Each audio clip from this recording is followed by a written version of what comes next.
இந்த கோவிஷீல்டுன்ற வேக்சினை நம்ம எல்லாருமே கண்டிப்பாக போட்டிருப்போம். அதுவும் இந்த பேண்டமிக் டயத்தில் வந்து பார்த்திங்க அப்படின்னா இந்த ஒரு வேக்சினை போடாதவங்களே இல்லைன்னு சொல்லலாம். இது என்னடா ஒரு பிரச்சனை அப்படின்னு நீங்கள் யோசிக்கிறது எனக்கு புரியுது. அதாவது இந்த ஆஸ்ட்ராசெனேகா அப்படின்ற வேக்சின் தயாரிக்கிற கம்பெனி என்ன பண்ணுறாங்கன்னா, இந்த ஒரு வேக்சின் யூஸ் பண்ணுறதுனால ஒரு சில சைட் எஃபெக்ட்ஸ் வருதுன்னு சொல்லி அவங்களே அக்செப்ட் பண்ணிக்கிறாங்க. வீடியோ பார்த்துட்டு இருக்க தந்தி டிவி எல்லாத்துக்குமே ஒரு பெரிய காய். ஸோ இந்த தகவல் உண்மையா, இதை சுற்றி என்னென்ன மாதிரியான விஷயங்கள் இருக்குது அப்படின்றத இந்த ஒரு வீடியோவில் பார்த்துடலாம்.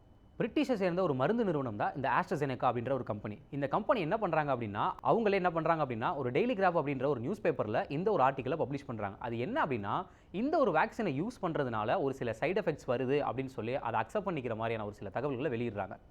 உண்மையாகவே இந்த தகவல் உண்மையா பொய்யா, இந்த வேக்சின் யூஸ் பண்ணுறதுனால என்னென்ன மாதிரியான பிரச்சனைகள் வருது அப்படின்றத ஃபஸ்ட்டு பார்த்துடலாம்.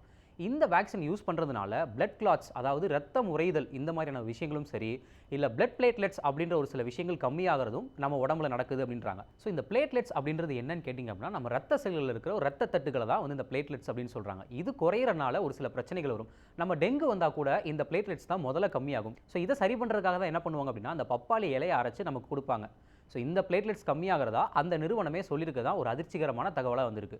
அப்போது அந்த பேண்டமிக் டயத்தில் என்ன பண்ணுறாங்க அப்படின்னா, இந்த ஆஸ்ட்ராசெனேகான்ற கம்பெனியும் ஆக்ஸ்ஃபோர்ட் யூனிவர்சிட்டியும் சேர்ந்து இந்தியாவில் இருக்கிற சீரம் இன்ஸ்டியூட் மூலமாக எல்லாருக்குமே கிடைக்குது.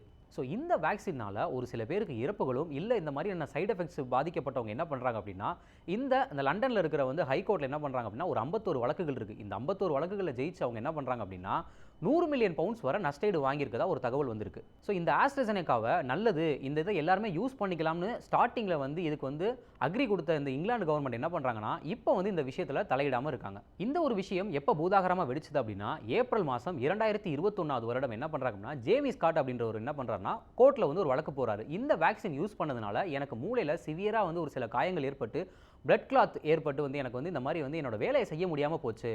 அதுவும் இல்லாமல் என்னோட மனைவி கிட்ட இந்த மருத்துவ நிர்வாகம் என்ன சொல்லியிருக்காங்க அப்படின்னா, இன்னும் இந்த 3 நாள் இல்லை 4 நாளில் நான் இறந்துடுவேன்னு சொல்லி ஒரு தகவலாக இவர் வந்து அந்த கோர்ட்டில் வந்து இது பண்ணுறாரு. ஸோ இதுக்கு இந்த கோர்ட் வந்து பதில் கொடுக்கறதுக்காக அவங்க என்ன பண்ணுறாங்க அப்படின்னா, இல்லை இது வந்து எல்லாருக்குமே ஒரு பொதுவானது, எல்லா விதமான வேக்சினும் எல்லாருக்குமே ஒத்துக்காது, ஒரு சில பேருக்கு இந்த மாதிரி பிரச்சனைகள் வரத்தான் செய்யும் சொல்லி கோர்ட்டில் அவங்க சைடில் இருந்து வந்து ஒரு சில தகவல்களை முன் வச்சிருக்காங்க. ஸோ இந்த கம்பெனி இதுக்கு பதிலாக என்ன சொல்கிறாங்க அப்படின்னா, இந்த வழக்கு போட்டவருக்கும் இல்லை அப்படின்னா இதில் பாதிக்கப்பட்டவங்களுக்கும் நாங்கள் என்ன பண்ணுறோம்னா பணமாக நஷ்டஈடை நாங்கள் கொடுத்துட்றோம் அப்படின்னு சொல்லி இதை வந்து வாய் திறக்காமல் இருக்கிறதுக்காக அவங்க ஒன்று பண்ணுறாங்க.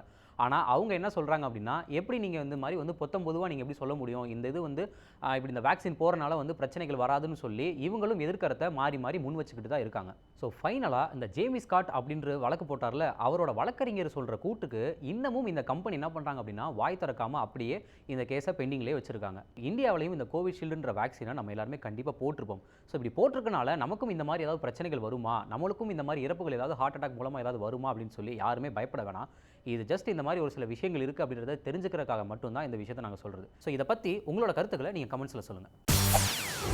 செய்திகளை உடனுக்குடன் தெரிந்து கொள்ள உடனே சப்ஸ்கிரைப் பண்ணுங்க.